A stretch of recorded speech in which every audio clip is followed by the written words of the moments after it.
Assalamualaikum warahmatullahi wabarakatuh. Kembali lagi di channel Guru Saham di video analisa sinyal forex untuk Kamis 1 September 2022. Ya, jadi seperti biasa kita sudah update di Instagram Guru Forex underscore ID. Jadi teman-teman yang belum follow bisa di follow terlebih dahulu. Instagramnya Guru Forex underscore ID untuk dapat info-info tentang sinyal dan analisa setiap harinya. Oke, jadi untuk hari ini kita ada dua analisa di sini, ada analisa intraday dan swing. Untuk intraday-nya kita ada di GBP Swiss franc dan kemudian untuk swing-nya di GBP Japan Yen.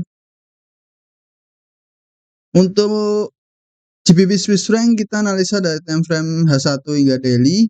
Kita ambil posisinya sell karena di sini market structure-nya bearish ya. Jadi ini bearish structure ya teman-teman ya. Kemudian di dalamnya juga mungkin ada beberapa FVG dan liquidity juga.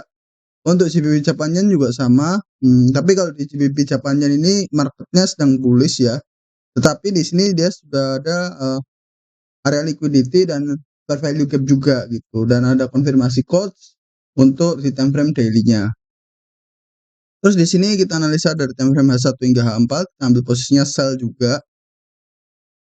Kemudian di sini untuk GBP Swiss franc kita sell limit di 1.14945. Kemudian stop loss-nya di 1.15177, TP di 1.12817. Untuk resiko loss per 0,01 lotnya sekitar $2,45 ya. Jadi ya standar lah gitu. Risk and reward 1/9 dan expired sampai 19 September 2022. Terus untuk GBP Japan Yen kita sell limit di 165.047, stop loss di 165.530 dan TP di 155.680. Resiko loss per 0,01 lotnya sekitar $3,62. Risk and reward 1/19 dan expirednya 1 bulan ya ini ya karena swing. Jadi sampai tanggal 3 Oktober 2022.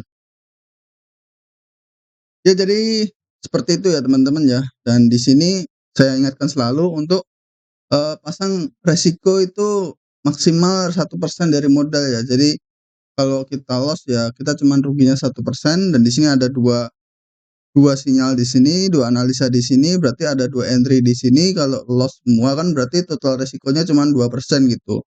2% dari modal gitu, teman-teman.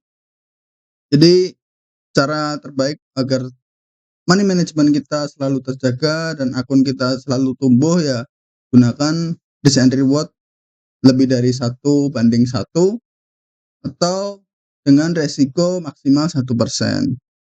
Terus di sini kita juga bisa lakukan partial profit taking atau TP parsial ya. Jadi TP parsial di sini kita lakukan TP ketika harga sudah running 1/1 ya. Risk and reward-nya 1/1 itu kita TP parsial. Jadi TP parsial itu misal teman-teman open posisinya itu sebesar 0,04 atau 0,06 ya. Jadi teman-teman tinggal close bagian dari posisi lot teman-teman.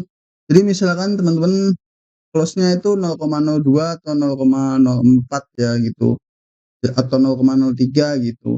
Jadi masih ada sisa lot yang bisa di hold sampai TP gitu.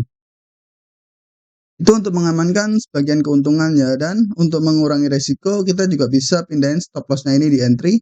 Jadi stop loss-nya ini kita edit, kita pindahin ke entry ya teman-teman ya. Jadi ketika harga sudah running di risk and reward 1/1, selain kita TP parsial, kita juga lakukan stop loss-nya ini kita pindahin di entry atau BEP gitu istilahnya ya. Jadi biar kalau analisa kita tidak sesuai dengan analisa, terus berbalik arah menyentuh stop loss ya kita tidak rugi apapun gitu. Oke, jadi untuk kurang lebih seperti itu ya teman-teman ya. Terus untuk analisanya bisa swipe kanan aja di sini. Di sini ada GBP Swiss franc dan di sini ada GBP Japan Yen. Oke, lalu kita bahas satu persatu dari ya kayak like dulu seperti biasa, jangan lupa teman-teman. Terus kita bahas satu persatu dari GBP Swiss franc.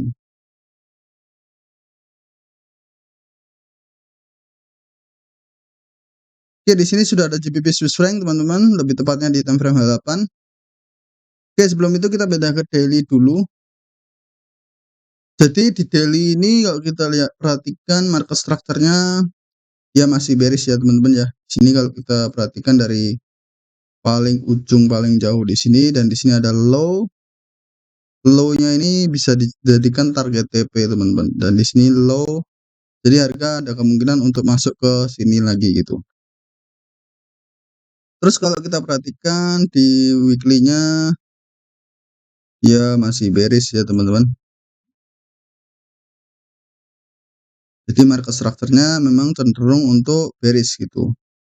Ini dari 87, tahun 90, tahun 2000 dia masih bearish dan turun terus ya. Terus di sini kita perhatikan di daily-nya. Jadi dia sudah turun terus dari sejak awal tahun 2021 ya. Dari puncaknya ini dia masih turun terus dan belum ada konfirmasi untuk buy. Dan kalau kita perhatikan di sini untuk H4-nya dia akan melanjutkan penurunan sepertinya ya. Karena di sini dia belum ada konfirmasi juga. Jadi kalau di sini ada konfirmasi dia perlu tembus lower high di sini ya.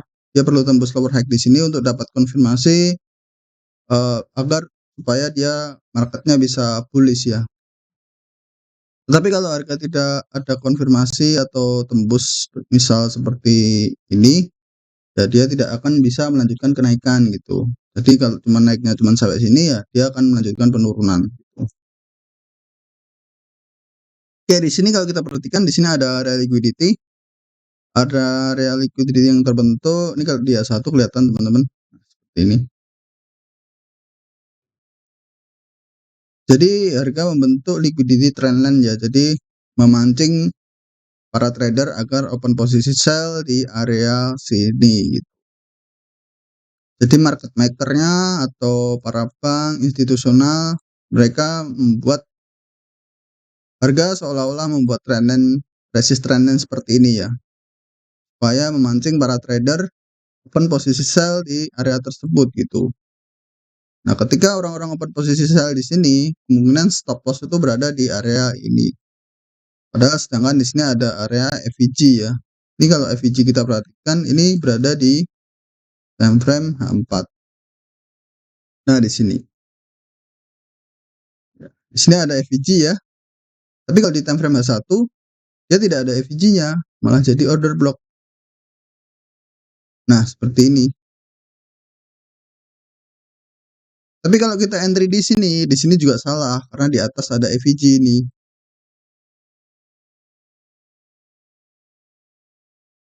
Ya, di sini ada FVG ya, di sini ya. Kelihatan. Jadi FVG atau fair value gap itu jarak antara ekor sebelum dan ekor sesudah ya. Di sini ekor sebelum, di sini ekor sesudahnya. Jadi jarak di antara kedua ekor ini yang biasa disebut fair value gap atau FVG ya. Atau biasa saja, atau bisa ada yang menyebut imbalance area atau void gitu.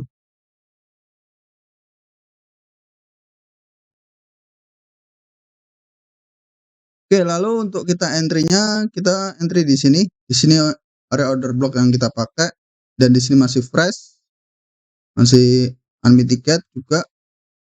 Nah, kalau kita perhatikan dari market sebelumnya, di sini ada order block ya. Harga koreksi, ada quotes di sini ya. Di sini higher high, higher high, higher high ya. Kemudian ini higher low-nya di break. Di sini artinya ada quotes ya. Berarti ini kita coba gambar aja di sini, ini kasih tanda quotes. Di sini kan jadi quotes ya. Kemudian harga retest kembali masuk ke area OP di sini. Oke. Setelah masuk ke area OP di sini, harga melanjutkan penurunan ya. Di sini jadi area order block. Di sini jadi area order block lagi. Maksud saya ini jadi breakout structure, di sini jadi breakout structure lagi. Ini time frame rendahnya seperti M30 ya, dan di sini dia sudah breakout structure dari time frame H1-nya di sini. Jadi dia udah break dari low di sini dan membuat lower low di sini. Jadi kalau kita perhatikan market structure-nya di time frame rendah dan tinggi pun dia bearish gitu. Tetapi untuk saat ini harganya masih konsolidasi di area-area sini. Kemungkinan harga akan mencoba menaiki dulu atau naik dulu di sini. Sini untuk ambil area fair value gap. Fair value gap itu konsepnya itu hampir sama dengan cap ya, tapi lebih lemah gitu. Kalau di cap kan kuat ya, daya tariknya, daya magnetnya itu kuat. Tapi kalau di fair value gap itu daya tariknya tidak sekuat cap gitu, tapi tetap penting gitu. Nah, di sini kan area inducement itu area liquidity ya. Jadi ini seolah-olah area resisten, tetapi sebenarnya enggak gitu.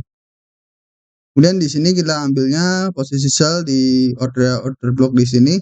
Satu kali ukuran candle bullish di sini di H1.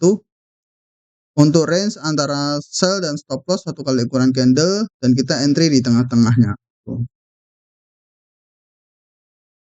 Oke, jadi kurang lebih seperti ini teman-teman. Nah, di sini kita ambil posisi sell-nya di sini. Jadi range antara sell dan stop loss itu ukurannya sama dengan satu kali ukuran candle. Tetapi kita naikkan, kita ambil di tengah-tengah candle entry-nya ya. Terus untuk TP, nah untuk TP sendiri saya karena ini intraday ya, jadi kita ambilnya di low di sini. Karena ketika nanti dia sudah berhasil break di sini, artinya dia sudah jadi break structure ya. Seperti ini.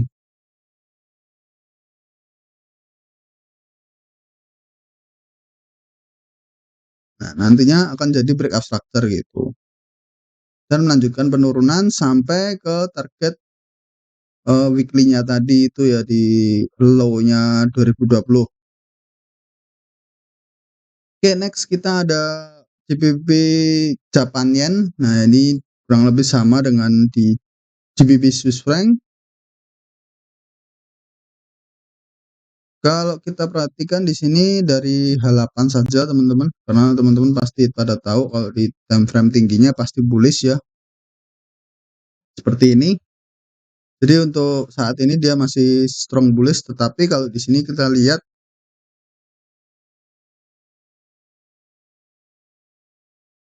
dia cenderung bearish teman-teman. Jadi di sini belum ada konfirmasi quotes gitu. Di sini lower low, oke. Di sini bukan lower low ya.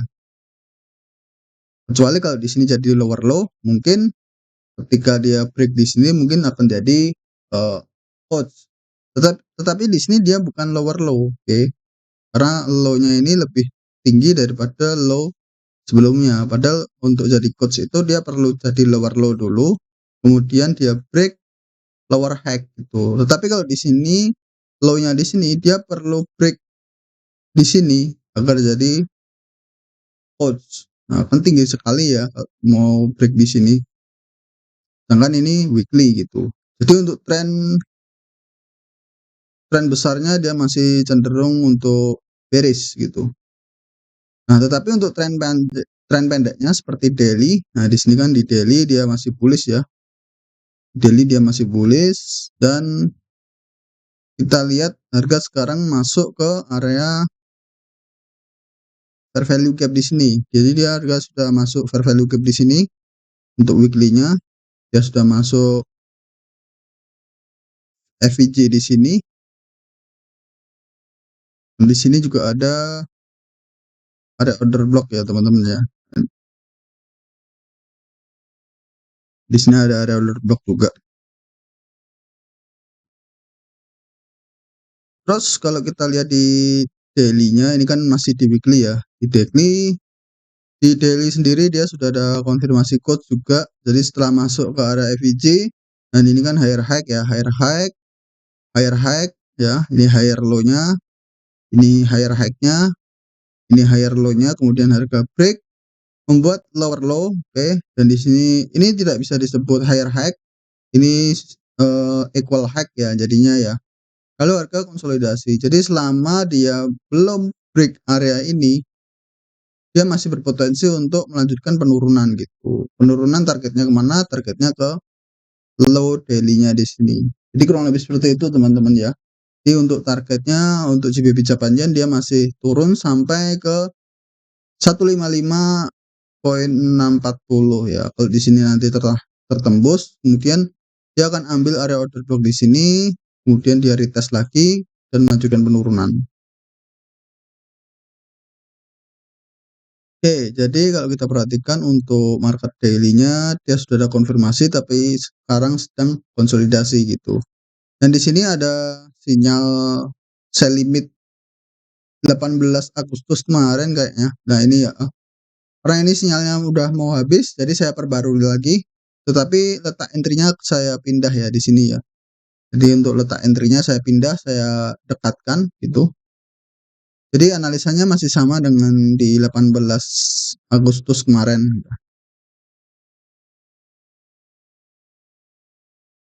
Oke, kita pindah ke H4.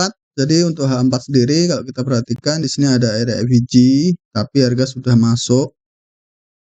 Nah, area FVG ya, harga sudah tersentuh, tapi cuma menyentuh saja, tidak mengisi full ya. Terus di sini juga ada area FVG teman-teman, sama seperti tadi. Kalau di H4-nya itu nggak ada FVG, tetapi di H1 ada FVG gitu. Nah, seperti ini jadinya. Nah, ini masih fresh sekali teman-teman. Untuk area order block-nya masih fresh. Jadi kita ambil di sini kan ada FVG ya, jarak ekor sebelum dan ekor sesudah di sini. Terus kita ambil area order block di samping FVG di sini.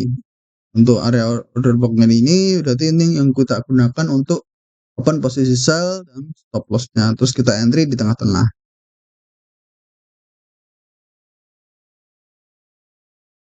Oke, jadi untuk kita perhatikan di sini,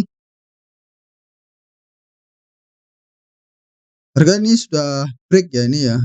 Harga sudah break dari trendline liquidity-nya. Ini kalau kita perhatikan, oh belum break ya teman-teman. Dia belum break. Kemudian dia akan break dulu, break terlebih dahulu di sini. Dia akan break terlebih dahulu, kemudian dia nge-swap ya, nge-swap bawah di sini, dia swap bawah di sini, ambil area liquidity dan ambil area liquidity juga di atas di sini ya. Lalu lanjut untuk turun. Nah, kenapa harus di swipe ke bawah dulu? Biasanya karena di sini akan ada banyak sekali para trader open posisi buy ya di sini. Di sini bisa buy, buy, dan buy. Dan stop loss-nya biasanya di bawah sini.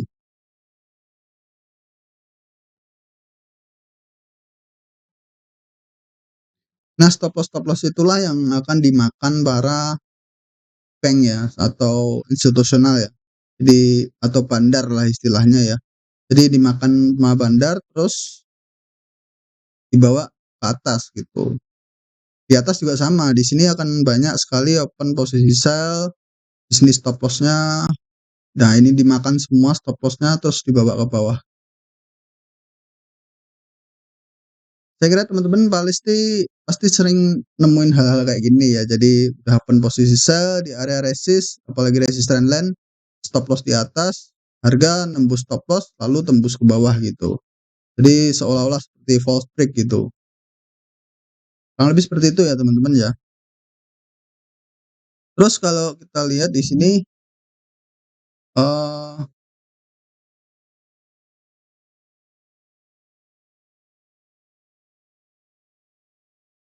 jadi harga saat ini masih di area sini ya. Kemudian dia akan tembus dulu lalu ambil swap liquidity-nya ya kurang lebih ya. Oke, mungkin sekian dulu dari kedua analisa kita yang udah profit pertahankan, yang masih loss terus belajar ya. Semoga bermanfaat dengan video ini. Terus belajar yang jelas, pertahankan risk manajemennya karena itu adalah kunci untuk profit konsisten jangka panjang ya. Terutama resiko itu selalu batasi resiko dengan 1% dari modal gitu. Kalau resikonya lebih dari 1% modal, kita nggak akan bisa kontrol money manajemennya. Yang jelas akun kita nggak akan tumbuh, yang ada malah MC gitu. Oke, kurang lebih seperti itu. So, ikuti terus analisa sinyal forex di video-video selanjutnya. Jadi jangan lupa subscribe agar tidak ketinggalan update video-video berikutnya. Yang punya pendapat lain bisa tulis di kolom komentar. Jangan lupa like, share, dan subscribe ya. Oke. Oke, jangan lupa gabung di grup Telegramnya Guru Forex ya, teman-teman. Link ada di bio Instagram ya. teman-teman. Jadi teman-teman bisa langsung sana aja, di sana juga lengkap, ada kalau mau daftar akun-akun broker, di sini nanti juga saya tulis di deskripsi, jadi teman-teman bisa langsung daftar aja atau langsung join ke grup gratis teman-teman. Oke, mungkin sekian dulu.